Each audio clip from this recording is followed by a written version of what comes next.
মনীষীদের নাম করলে আমি যখন বলি স্বামী বিবেকানন্দ, তখন আমার মধ্যে একটা ভাবাবেগ কাজ করে। আমি যখন বলি রামকৃষ্ণ পরমহংসদেব, একটা বাঙালির মধ্যে একটা ভাবাবেগ কাজ করে।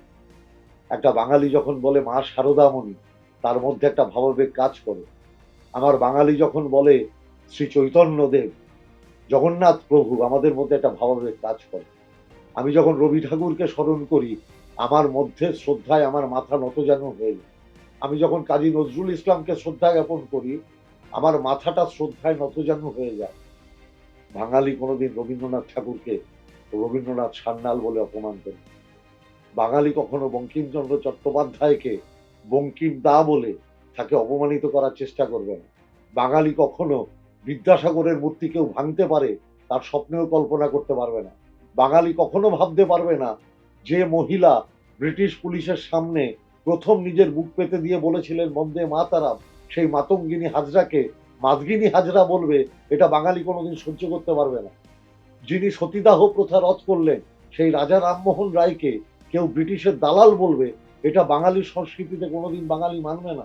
আর কোনোদিন বাঙালি মানবে না হিন্দু ধর্মের প্রথম প্রবক্তা, যিনি সারা বিশ্বে হিন্দু ধর্মকে পরিচিত করালেন, সেই স্বামী বিবেকানন্দকে বিজেপির একজন হাফ প্যান্ট পরা মন্ত্রী বলবেন উনি কমিউনিস্ট ছিলেন, এটা বাঙালি মানবে না। মুখে বললে হয় না, মন থেকে করতে হয়। আর মন থেকে কেন করতে পারবে না? কারণ নরেন্দ্র মোদী, অমিত শাহরা, ওরা তো গুজরাট রিপ্রেজেন্ট করে, ওরা জানে যে ওদের কোনো ভূমিকা স্বাধীনতা সংগ্রামে ছিল না। আজকে যারা ভারতবর্ষকে রুল করছে, তাদের পার্টি কিংবা তাদের কোনোদিন তাদের পূর্বসূরিদের কোনোদিন স্বাধীনতা সংগ্রামে তাদের কোনো ভূমিকা ছিল না।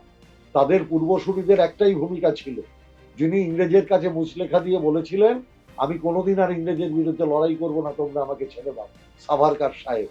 আর আমরা কার উত্তরসূরি?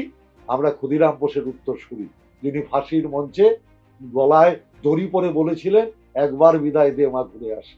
এটা হচ্ছে বাঙালিদের সাথে ওদের পার্থক্য। আর এটা ওদের মননে আছে, ওরা জানে যে স্বাধীনতা সংগ্রামের ইতিহাস আলোচনা হলেই বাঙালির কথা আসে। অতএব সেই বাঙালিকে যে করে পদদলিত করো, যেন আগামী ইতিহাসে বাঙালির নাম না থাকে। ওরা মমতা ব্যানার্জির লড়াই জানে, ওরা মমতা ব্যানার্জির লড়াইকে ছোট করার জন্য আপ্রাণ চেষ্টা করে। যখন মমতা ব্যানার্জিকে হারাতে পারে না, তখন বাংলার মানুষের পেটে লাথি মারার চেষ্টা করে।